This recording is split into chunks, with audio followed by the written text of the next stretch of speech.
গতকাল আমার pre wedding shoot ছিল। আমি ভাবলাম এখনই ব্লগটা এডিট করে ছাড়ি। তো কালকেই আমি সকাল 5:45টার সময় উঠে এই ঠান্ডার মধ্যে ঠকঠক করে কাঁপতে কাঁপতে খুব কষ্টে স্নানটা সেরে, ড্রাইভার একদম 8টার সময় চলে এসছে, তো তিনি আসার পর একদম রওনা দিয়ে দিয়েছিলাম স্টারক্রাফট স্টুডিও, যেটা হাওড়াতে।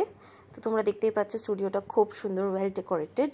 তো আমি যেহেতু শার্প 9 AM পৌঁছে গেছিলাম, আর মেকআপ আর্টিস্ট আসতে আসতে অনেকটা লেট করে দিয়েছিল, since she comes from too far, তার জন্য আমি ততক্ষণ এদিক ওদিক ঘুরে ঘুরে শর্টস নিয়েছিলাম। বাট দেন মেকআপ আর্টিস্ট আসার পর সে একদম টাইমলি আমার মেকআপ ফিনিশ করে দেয়, হেয়ার স্টাইলিং করে দেয় খুব সুন্দর করে, যেরকম তোমরা দেখতে পাচ্ছ ভিডিওতে। খুব যত্নে কাজ করে। এর কাছে আমি আগেও সেজেছি, আমার খুব ভালো লাগে ওর কাজ পার্সোনালি। ওর নামটা বলে দিই, হার name is Pakhi Das and she is a very good makeup artist in one sentence.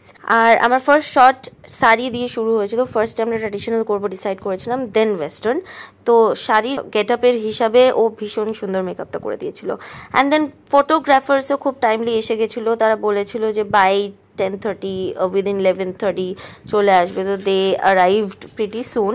দেন আমার ফিয়ন্সের শটসগুলো স্টার্ট হয় অ্যান্ড আমরা বিটিএস শ্যুটস করতে লাগি।